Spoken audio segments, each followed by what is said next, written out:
Muy bien. Entonces tenemos a esta persona que inventa el primer microscopio. Entonces, por lógica, como es el primer microscopio, es el primero en poder ver el mundo microscópico. Y es el primero en poder describir justamente la presencia de este tipo de seres vivos, los microorganismos, y le tenemos que agradecer esto a él definitivamente. Entonces, ¿qué cosa es el biofilm dental? Es un término que se utiliza de forma genérica para hablar sobre esta capa que se forma sobre los dientes. Ahora, tenemos que entender de que muchas veces entendemos biofilm como el acúmulo de microorganismos en la superficie dentaria, pero no solamente son microorganismos. Vamos a tener una serie de componentes, tanto productos de la saliva, productos del cuerpo humano, de la dieta, como también microorganismos y productos metabólicos de los microorganismos, como los desechos que estos eliminan. Entonces, es un montón de diferentes componentes dentro de lo que es el biofilm dental. Muy bien.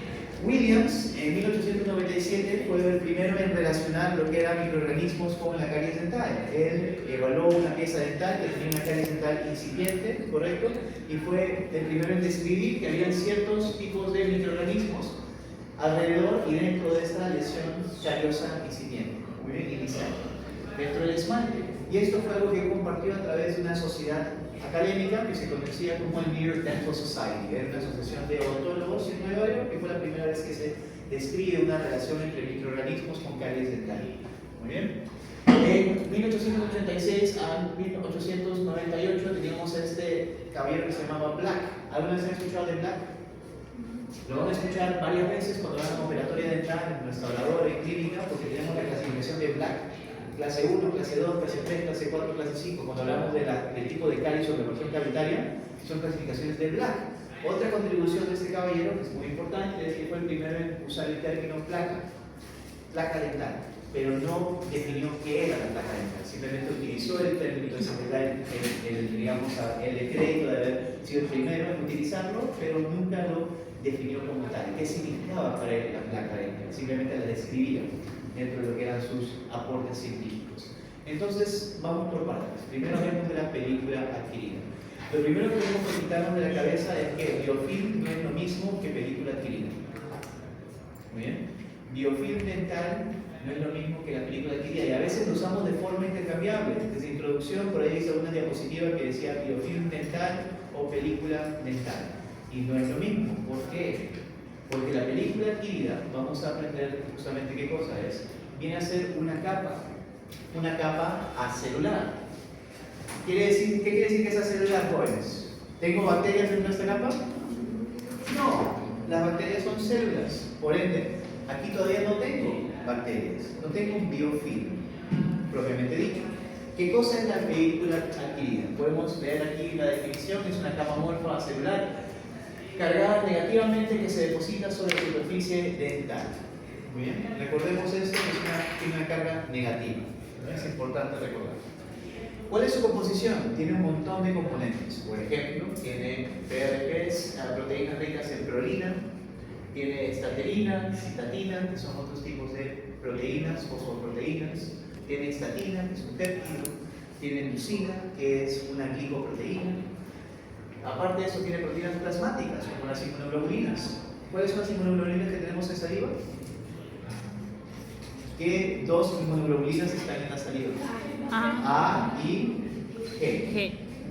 Muy bien. Entonces tenemos esas dos dentro de lo que es la composición de esta película adquirida. Después tenemos los productos bacterianos. ¿Bien? La glicosiltransferilasa, que básicamente es como una enzima que tienen las bacterias que van a transformar la sacarosa, el azúcar, en algunos tipos de compuestos que nos van a dar mayor factor de virulencia, es decir, cosas que van a favorecer la colonización de las bacterias, como por ejemplo el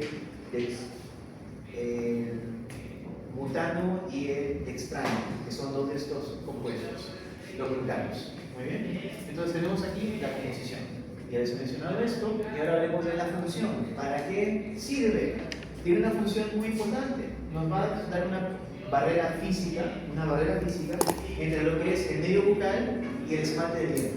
Es decir, el ácido que producen las bacterias en la boca, en primera instancia, esto nos va a permitir una barrera que nos va a defender de los ácidos que ya están en la boca, de que tengan contacto con el esmalte.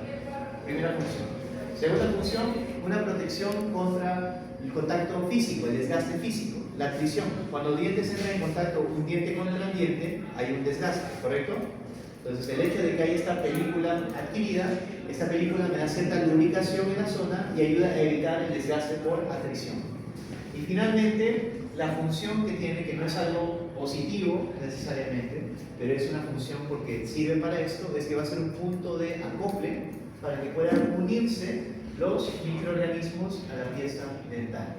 Es decir, si no existiera esta película adquirida, las bacterias no podrían adherirse al esmalte.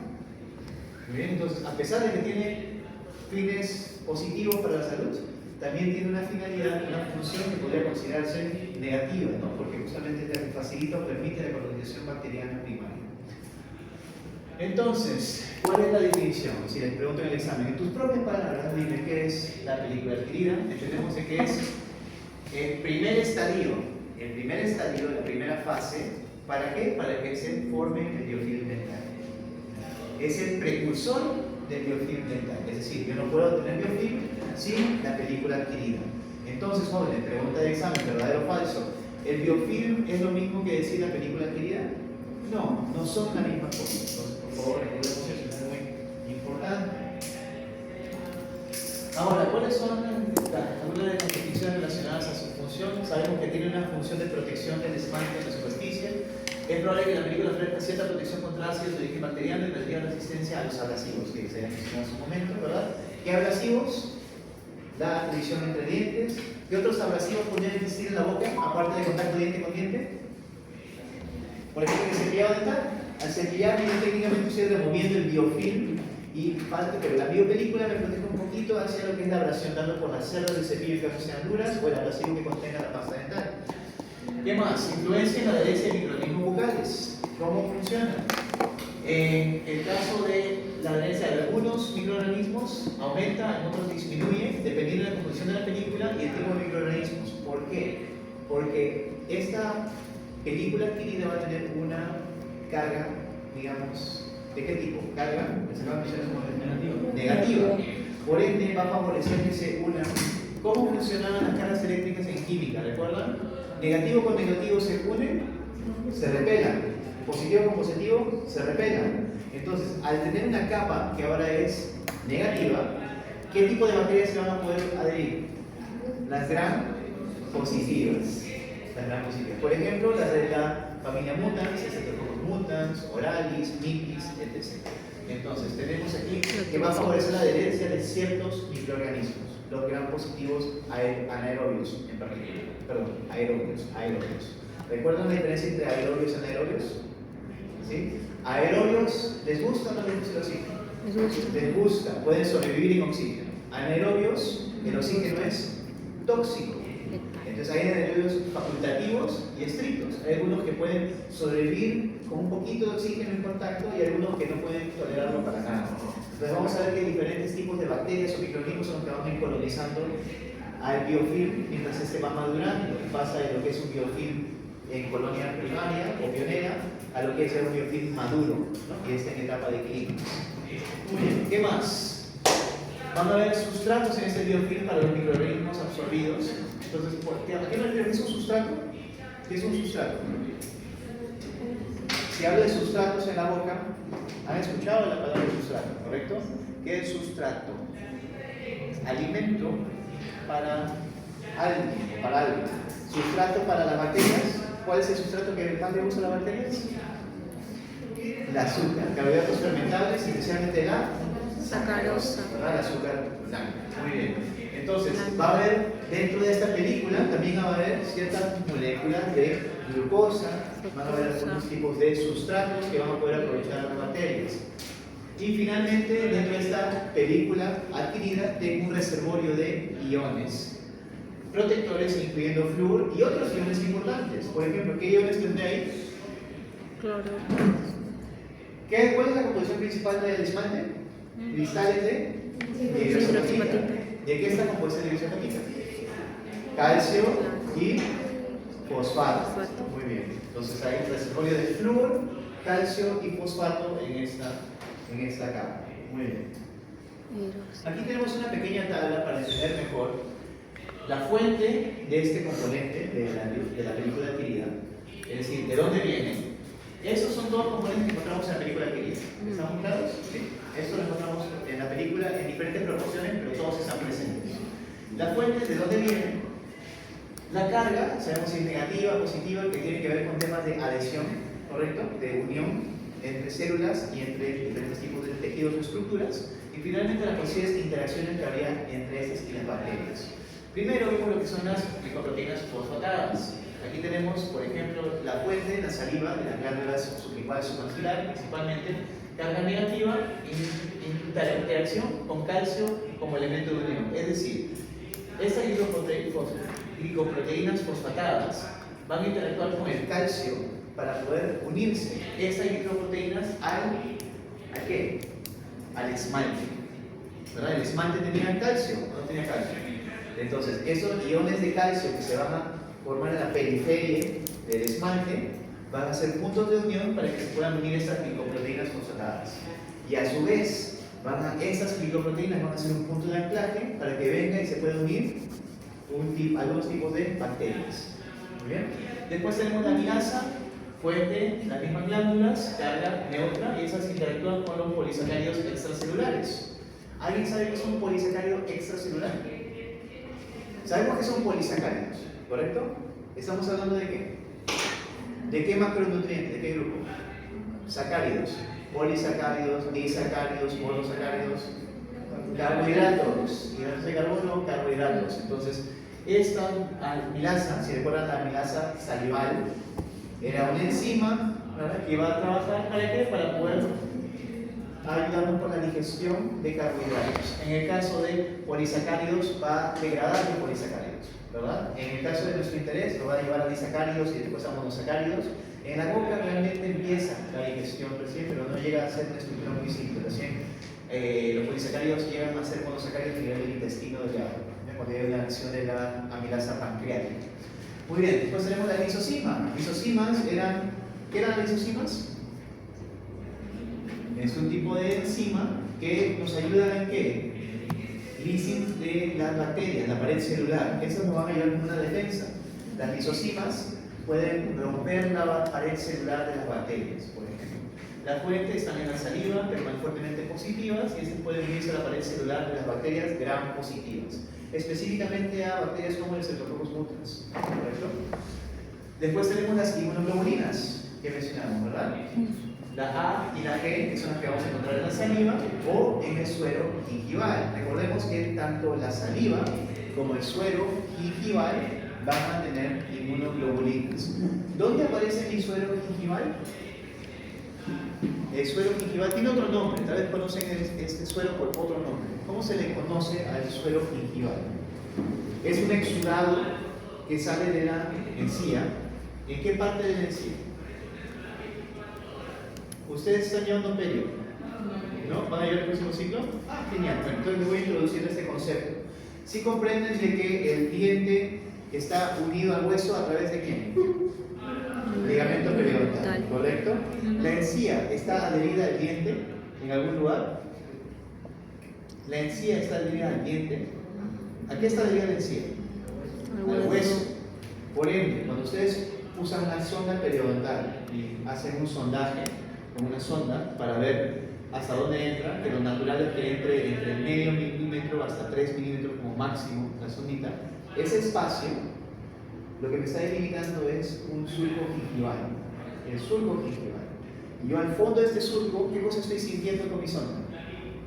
¿Hasta dónde estoy llegando? Hasta el ligamento periodontal. ¿Por qué? Porque el ligamento es lo que une el diente al hueso. La encía que yo tengo ahí, que puedo pasar o sobrepasar, es una encía que llamo encía libre, que no está adherida.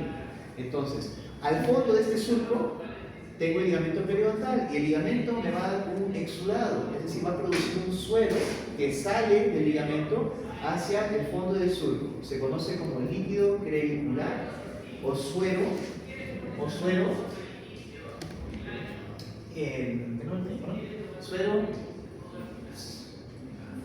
oral, suero gingival, perdón. suelo gingival. ¿Estamos? ¿Sí? Ahora, ¿por qué es importante mencionar esto? Porque este suelo va a tener componentes importantes como las inmunoglobulinas de defensa, porque por lógica tenemos que tener ahí algún tipo de defensa. ¿Por qué? Porque el fondo de súdico podría ser un lugar excelente para quién va a querer, Bacterias. digamos, colonizar esa área. Bacterias. Las bacterias. ¿Por qué? Porque ahí no entra adecuadamente el cepillo dental.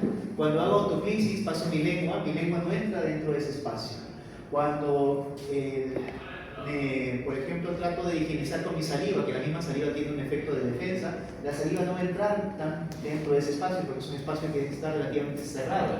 Entonces, ¿cómo es que se defiende el cuerpo? El cuerpo produce un líquido, un exudado, que tiene inmunoglobulinas, que son una barrera de defensa, ¿correcto?, ante la colonización bacteriana o la formación de placa en este surco.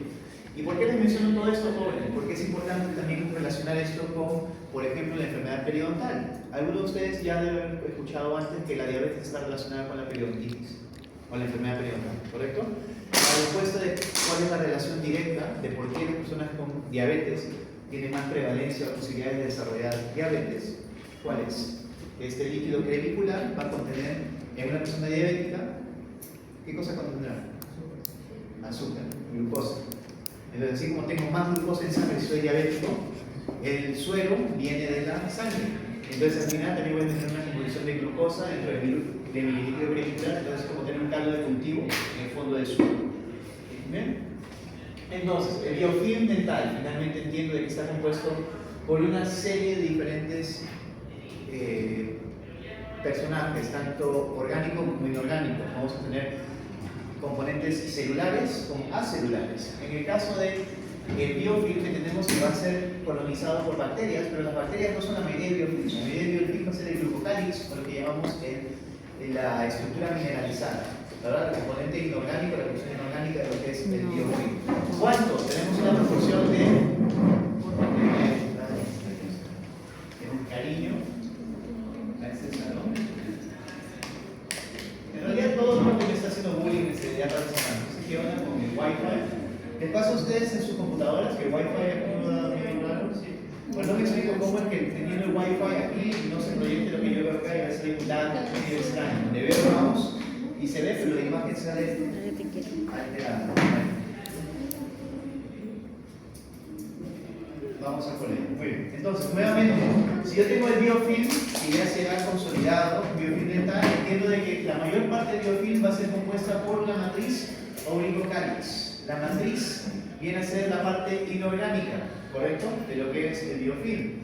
La parte orgánica vendría a ser la parte celular, donde tenemos los microbios que son un 15 a 20% del volumen total de esto.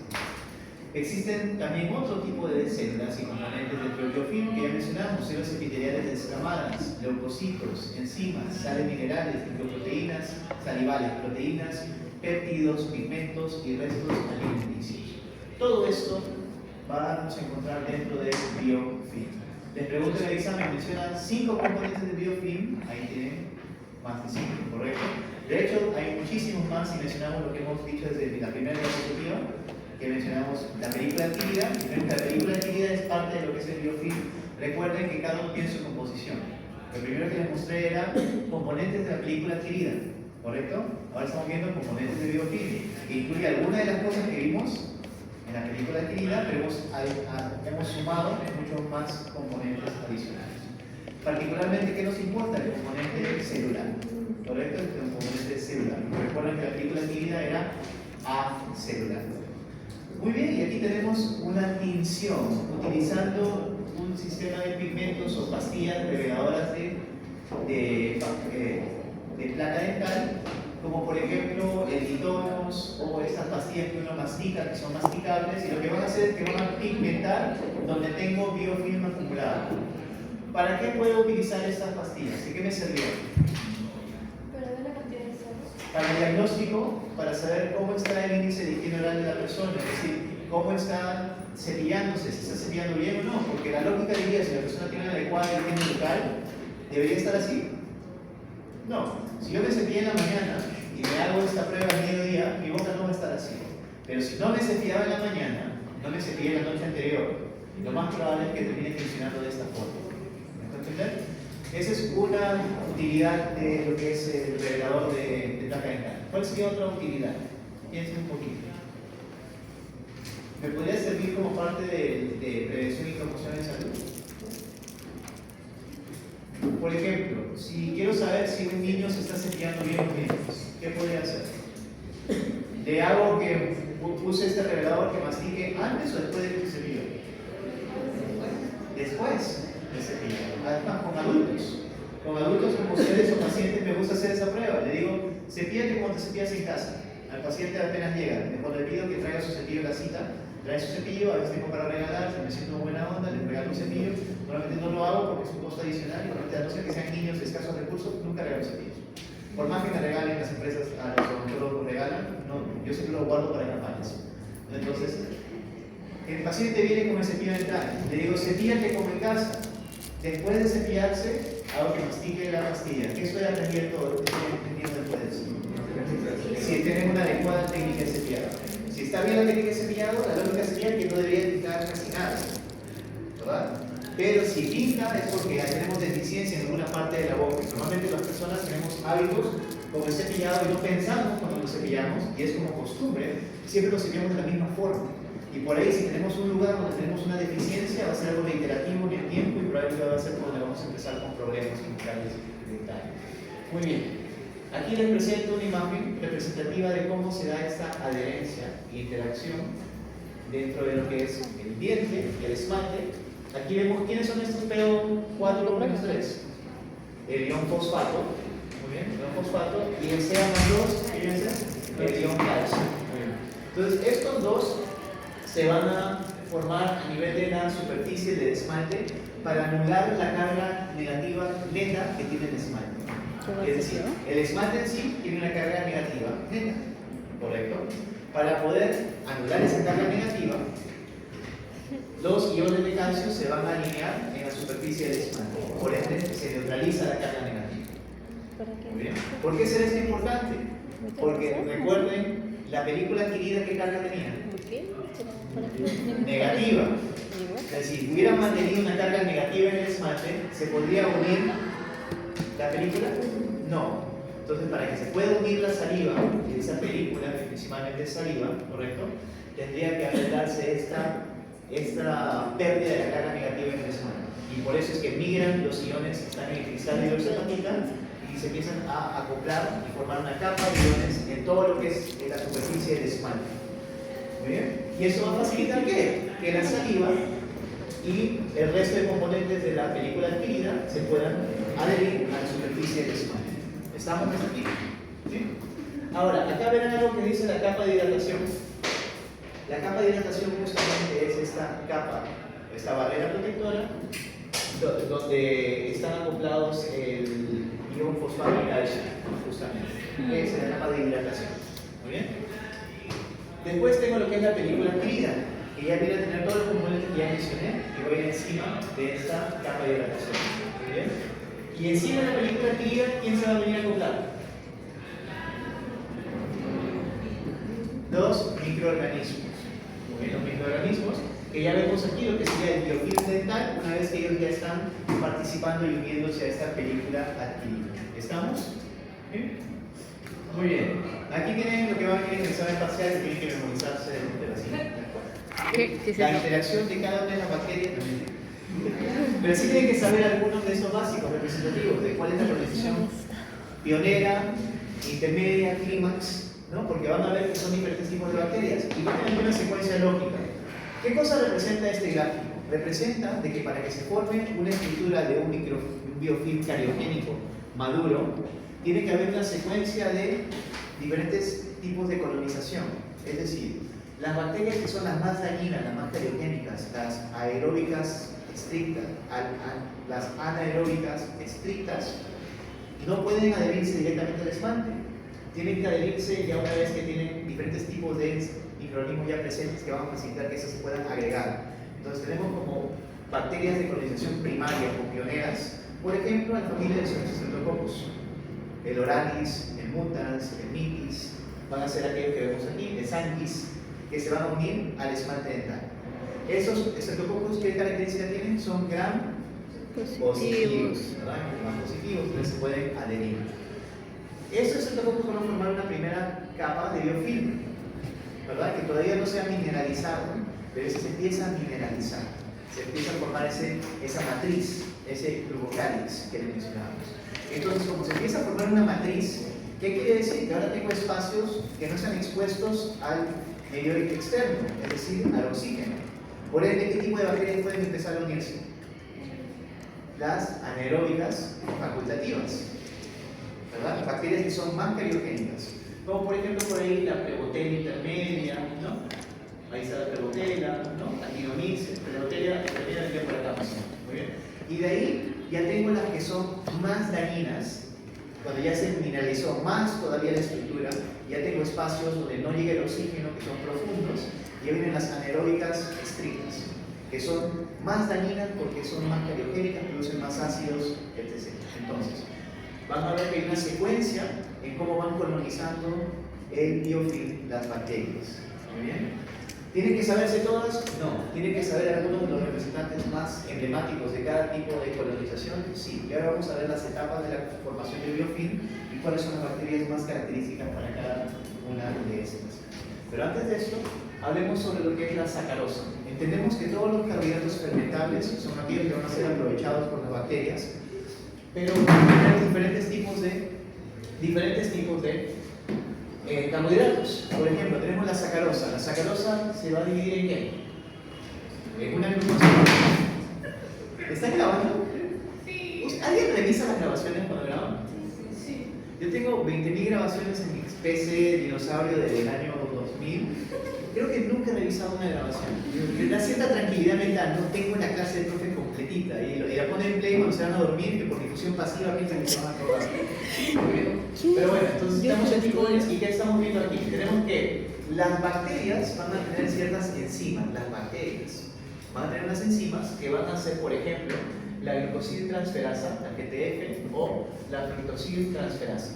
¿Y qué van a hacer estas enzimas sobre lo que son disacáridos en la boca? Por ejemplo, la sacarosa, que es un disacárido del azúcar, van a hacer que estas se puedan simplificar a lo que son las glicoproteínas, que son componentes que van a favorecer la adhesión bacteriana.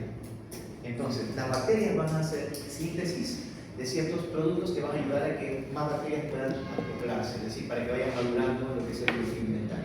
Y tenemos en el caso de la glucosa, que se producen los glucanos, como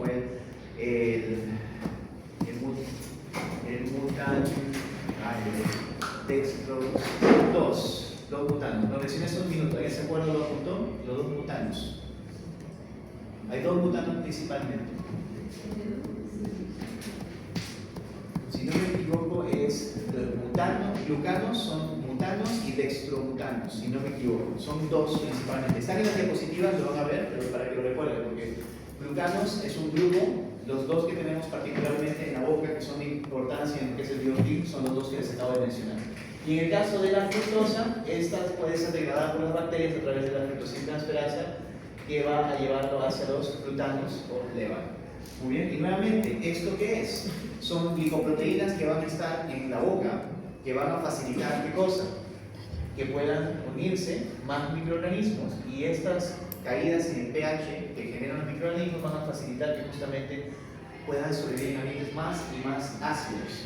Entonces hay un mayor factor de virulencia gracias a lo que es la acción de las bacterias y las formaciones de glutanos extracelulares. Etapas de formación del biofilm alimentario. Tenemos 4 etapas principales. Bueno, realmente son 3 etapas. Y esto que tiene que ver con cómo se comunican entre sí las bacterias entre cada una de estas. Primero tenemos la comunicación pionera, que por lógica es la colonización primaria, ¿verdad? Pionera, de ser los primeros. Los pioneros, pensemos en aquellos grandes conquistadores, aquellas personas que iban a los lugares donde nadie había ido, ¿correcto? Entonces, un pionero quiere hacer este tipo de microorganismos que son los primeros en colonizar.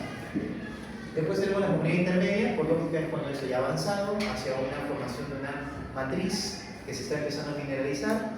Después tenemos la comunidad clímax, donde ya tenemos una matriz altamente mineralizada con una estratificación de diferentes tipos de microorganismos que ya llega hasta los anaerobios facultativos y estrictos. Y finalmente tenemos este concepto de secreción entre bacterias, por lo que llaman quorum sensing, que es una forma en que se comunican las bacterias. Es decir, llegan a tal concentración de microorganismos que se da una liberación de ciertos transmisores, ¿no? ciertos compuestos que van a facilitar la comunicación entre la colonia bacteriana. ¿Para qué? Para que actúen de forma organizada. Y es bastante interesante cómo se da este mecanismo. Bueno, entonces veamos qué cosa es cada una de estas etapas de forma disgregada. Como les mencioné, tienen que saber qué cosa es una etapa y qué tipo de bacterias o microorganismos están involucradas en cada una de estas. ¿Muy bien? Entonces, primero, comunidad pionera. ¿Cuándo ocurre este tipo de colonización? A partir de 15-20 minutos después de comer. Yo como, a los 15 minutos ya estoy empezando a formar esta comunidad pionera. Hasta 8 horas después tenemos esta función. Después de 8 a 12 horas ya empieza a ver lo que es la formación de esta mineralización de la película. Es decir, lo que estaba hablando empieza a querer mineralizarse. En esta fase existe la presencia de sacarosa proveniente de la dieta y también podrá existir la implantación de Streptococcus mutans y sobrinos. Es decir, si es que como azúcar y tengo sacarosa como sustrato en mi boca, va a facilitar la adhesión de este tipo de bacterias. Más comunes son Streptococcus mutans y Streptococcus sobrinos. También hay otros, el Orales, el Sanus, pero digamos que estos son los más comunes o más prevalentes. Comunidad intermedia.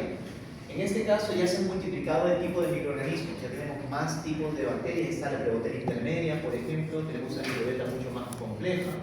Muy bien, ¿y esto va a ocurrir en qué tiempo? Va a ocurrir cuando ya han pasado más de 24 horas. Muy bien. El tiempo para que las bacterias puedan multiplicarse en número es 3 horas. Entonces, cada 3 horas puedo tener el doble de bacterias en mi boca. Por eso la importancia de qué? De higiene bucodental. Si yo como, por más que coma mucha sacarosa o alimentos altos en carbohidratos fermentables, si acompaño eso con una buena higiene dental, ¿voy a formar caries?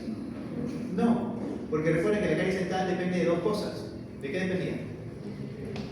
Azúcar El dependiente. biofilm cariogénico, ¿verdad? De la mano de la dieta, ¿correcto?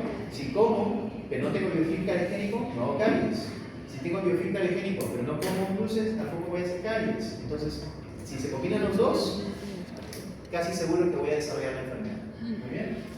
Listo. Entonces, aquí teníamos, por ejemplo, ¿cuál es el ejemplo que les di aquí? Para que se acuerden de comunidad intermedia, la Prebotella intermedia. Es fácil de acordarse, ¿no? Por parte del nombre. ¿Hay varios más? Sí, hay varios más. Pero acuérdense de un ejemplo para cada. ¿Cómo dijo? Prebotella. Prebotella. Con B chica. Prebotella. Con doble L. Listo. Y ya la última fase que tenemos es la comunidad clímax. Miren, en la comunidad clímax ya tenemos un biofilm glucocálix mineralizado, estratificado, consolidado, ¿correcto? En este caso, el crecimiento del biofilm ya ha aumentado su espesor y hay microorganismos aerobios favorecidos, pero también aparecen los anaerobios. Después de 3 semanas de crecimiento del biofilm, existe un significado número de bacterias y estas bacterias también están mucho más variadas y complejas dentro de lo que es su extensión. Aquí vamos a tener a quiénes: la Perfiromona gingivalis, vamos a tener a ¿quién más? Perfiromona actinomyces, por ejemplo, y algunos más, pero por lo menos acuérdense de 1 o 2 ejemplos de cada uno. ¿Muy bien? Seguimos. Ahora, ¿qué cosa es este quorum sensing? Es una capacidad que tienen las bacterias, es muy interesante y recientemente ha sido descrita en los últimos años, porque es algo que no se sabía hace 10 años, hace 15 años, que las bacterias, ¿qué van a poder hacer? Van a comunicarse entre sí una vez que llegan a cierta concentración. Es decir, hay tal cantidad de bacterias en un espacio delimitado que se empiezan a concentrar los metabolitos que ellos producen. Y este tipo de concentración de estos productos funcionan como señales mensajeras entre la comunidad. ¿Y qué va a pasar? Estas bacterias van a poder comunicarse para regular entre ellos la expresión de genes específicos para favorecer la colonización y agregación bacteriana. Es decir, que siga madurando el biofilm y que puedan haber bacterias, digamos, que puedan empezar a aprovechar y empezar a colonizar que no estaban aquí antes. Es decir, por ejemplo, estas aerobias facultativas y las estrictas que no estaban antes descritas. Bien. Factores que van a afectar el desarrollo del biofilm. Tenemos factores físicos, el factor tiempo y los nutrientes. En el caso de factores físicos, estos ya son comunes desde que vieron lo que era caries dental, lo que era los factores etiológicos primarios, más o menos por ahí va la idea. La anatomía de los dientes. ¿En qué forma me puede afectar la anatomía de los dientes? ¿Qué alteraciones me pueden afectar? Si hay alguna fractura, las bacterias pueden ingresar. Ok, excelente. Entonces, ¿en qué parte de los dientes hay espacio donde las bacterias pueden ingresar? En las ápices, las curvas, no, Piensen en la superficie donde mastico. los surcos. Los surcos dentales, fosas y fisuras profundas, por ejemplo. Entonces, anatomía de los dientes. Si el diente tiene fosas y fisuras profundas, es un factor definitivamente que va a afectar la formación de biofilm. Si tengo apiñamiento dental, ¿sí o no? Sí. Claro que sí. Muy bien. Anomalías de los tejidos, estructura dentaria, higiene bucal, dieta. Muy bien, esos son factores físicos que van a poder afectar o van a determinar si se forma o no se forma el biofilm, qué tan rápido se forma. ¿El factor tiempo es determinante, sí o no? Sí. Sí. Necesito de tiempo para que se forme el biofilm y para que vaya madurando. Para que vayan Sí dejando. o sí, ya vieron los rangos de tiempo según la etapa de formación. Y los nutrientes que se van a relacionar a la formación de biofilm va a ser los nutrientes que encontramos dentro del fluido bucal, ¿verdad? El fluido gingival. El fluido bucal sabemos que es la saliva, ¿correcto? El fluido gingival que era el líquido clavicular, por ejemplo. La constitución del biofilm mismo. Recuerden que dentro del mismo biofilm, ¿qué cosa iba a haber? Sustrato, ¿correcto? Va a haber sustrato, va a quedar ahí algunas moléculas de glucosa, de monosacáridos, disacáridos, que van a estar disponibles para que puedan aprovechar las bacterias. Células epiteliales. ¿Por qué había células epiteliales? Tengo Es células un tejido epiteliales en vivo. todo el epitelio y mucosa, y esas células se van descamando, ¿correcto? Entonces, las células epiteliales que están flotando en mi boca también van a estar aquí. Y en el caso de los leucocitos, que son células de defensa, ¿verdad? La serie blanca, que también van a estar aquí presentes como parte de lo que son los mecanismos de defensa del sistema inmune a través de la saliva. Muy bien. Ahora sí, jóvenes, estamos terminando y vamos a ir articulando las ideas. La acción de los microorganismos del biofilm dental sobre el sustrato salival y fluido gingival puede determinar la salud o enfermedad de los dientes en tejidos de soporte. Entonces, entendemos que tengo microorganismos en la boca siempre, ¿correcto? Sí. Si recuerdan lo que era la triada de Kiss, eran tres componentes que iban de la mano para lo que era la caries dental. ¿Cuáles eran? La triada de Kiss. ¿Hoy viene el examen? Dieta, microorganismos. Dieta. Muy bien. Sustrato, básicamente, ¿verdad? Dieta, microorganismos, ¿verdad? ¿Qué microorganismos tengo? Acá está. Streptococcus mutas. Y huésped. Huésped. ¿Correcto? Y el huésped era tanto los factores genéticos, anatomía, como también los hábitos. Entonces, tenía buena higiene oral. Entonces, noten que esta interacción siempre la vamos a ver una y otra vez porque todo está íntimamente relacionado. En el caso de, por ejemplo, la saliva, sabemos que la saliva me da una protección al esmalte, ¿correcto? La saliva me da esta primera capa de protección a los ácidos que se producen en la boca. No obstante, dentro de la saliva también tengo ¿qué cosa? Estas glicoproteínas que van a servir como punto de anclaje para las bacterias. Entonces, es curioso, la saliva tiene un rol de protección, pero asimismo también tiene una función que va a permitir que se pueda adherir el microorganismo y pueda empezar a formarse la placa dental. En el caso del fluido gingival, entendemos que también tiene una función de protección, pero si es que tenemos un fluido gingival que tiene esta glucosa también, puede ser un caldo de cultivo para lo que es enfermedad periodontal. Entonces, todo lo que tenemos en el cuerpo humano tiene una razón de ser, todo tiene una justificación, pero si es que tenemos algunas alteraciones en nuestros hábitos o conductas, sea esto una inadecuada higiene oral o una dieta demasiado alta de carbohidratos fermentables, podemos causar que algo que era algo positivo, como la saliva, se vuelva un caldo de cultivo para algo negativo, como es la formación de este biofilm cariogénico. Muy bien, entonces, ¿qué cosa determina el potencial patogénico del biofilm dental? Es decir, el grado de daño que pueda generar esto o cariogenicidad, ¿verdad? Patogenicidad, estamos hablando de la cantidad de daño que pueda generar. ¿Qué tanto problema me puede generar en la salud bucodental? Y entendemos de que para un biofilm saludable, ¿el biofilm es malo? Pregunta para todos. ¿Biofilm es algo malo?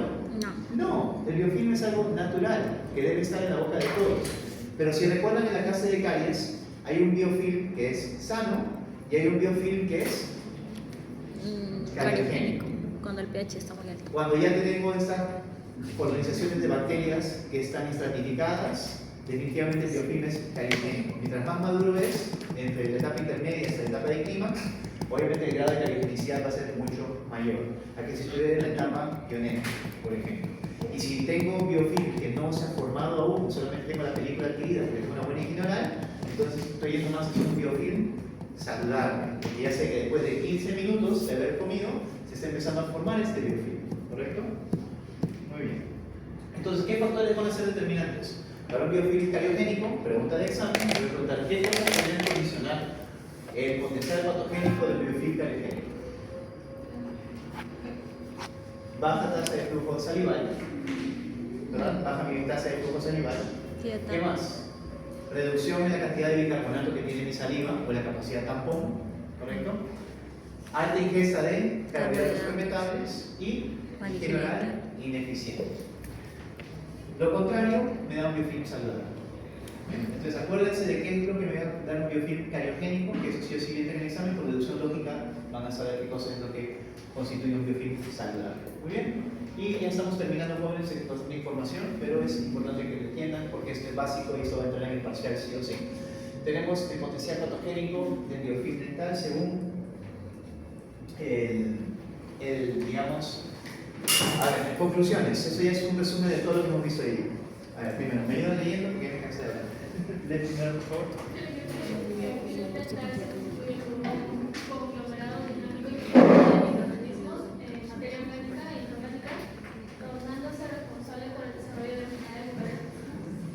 Muy bien. Entonces, en tus propias palabras, señor Rey, ¿qué es lo que dice ahí? Que sí es un conjunto, ¿no? De conglomerado. Muy bien, el biofilm no está compuesto por una sola cosa, ¿verdad? Es un montón de diferentes componentes inorgánicos y orgánicos, ¿correcto? Que van a tener una organización dentro de la materia. ¿Es responsable de qué? De desarrollar las enfermedades específicas, como la caries dental y enfermedad periodontal. Muy bien. ¿Qué más? Justamente la caries dental y enfermedad periodontal son las principales enfermedades de la carie oral que están influenciadas por la actividad del biofilm cariogénico. Muy bien.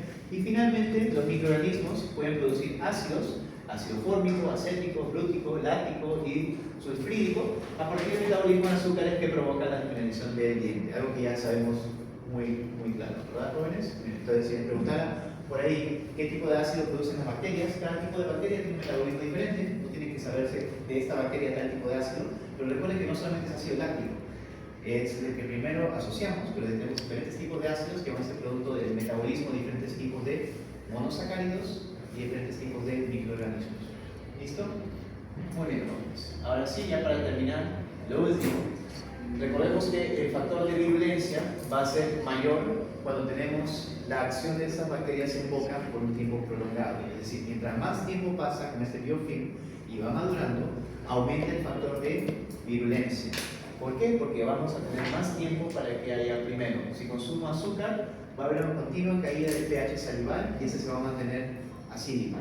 Recuerden que lo que determina el pH no solamente es comer cosas dulces, es la frecuencia. Es decir, si yo como algo dulce y espero en el desayuno y no como nada hasta el almuerzo, mi pH se corrige solo, ¿o no? Lo que vimos en caries dental, ¿recuerdan? La curva del pH. ¿Cómo era la curva?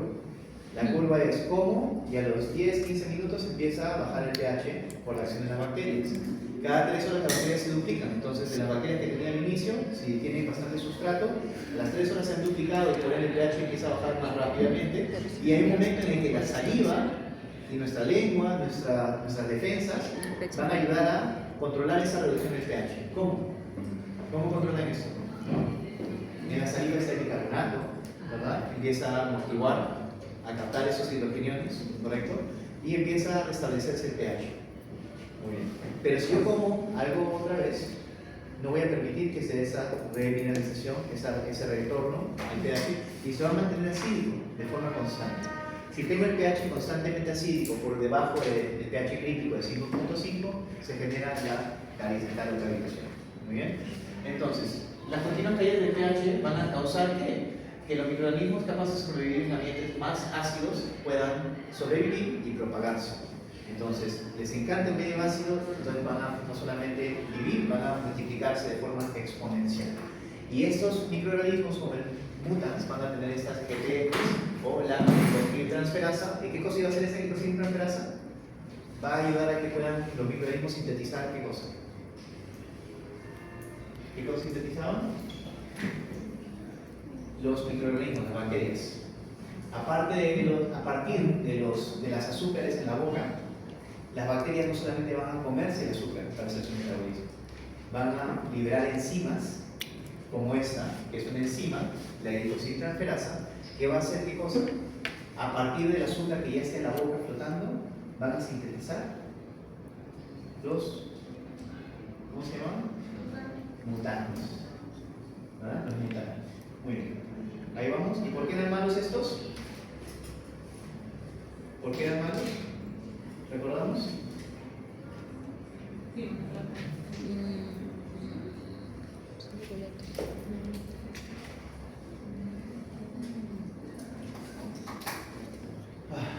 ¿Por qué? ¿Recuerdan?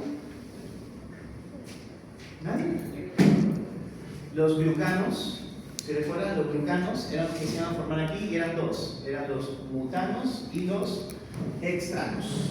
Mutanos y dextranos. ¿Y por qué eso es un problema? Porque esas van a ser las que van a facilitar ¿qué cosa? La unión o agregación bacteriana.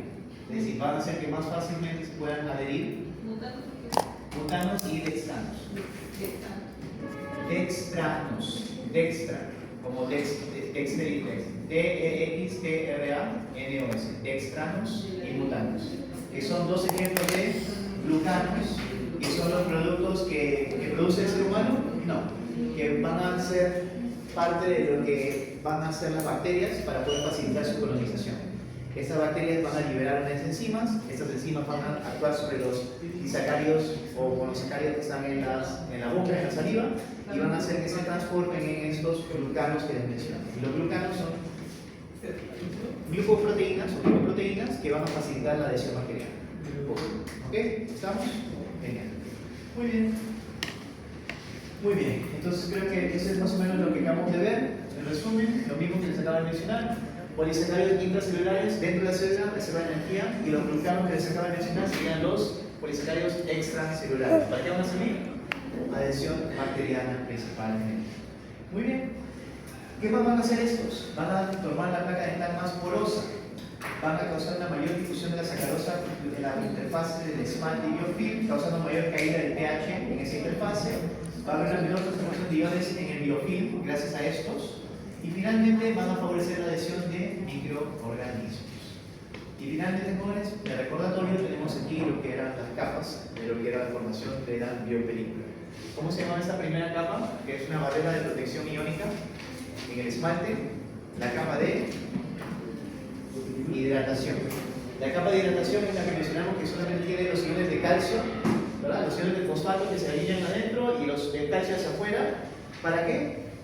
Para eliminar la carga negativa neta del esmalte. Muy bien. Sobre esto viene la película acrílica, ¿verdad? ¿Qué es esto de aquí? La película acrílica, que tenía los componentes que ya mencionamos, que va a ser la saliva, con todos los componentes de la saliva, sustrato, pero aquí hay células vivas. No, porque es una capa acelular y amorfa. Pero ya una vez que vienen y se acoplan sobre estos receptores, las bacterias o microorganismos, ya tenemos lo que llamamos el biofilm. ¿Bien? Así tenemos biofilm. ¿Estamos claros? ¿Alguna pregunta? Muy bien. Listo, Pablo. ¿Sí terminamos?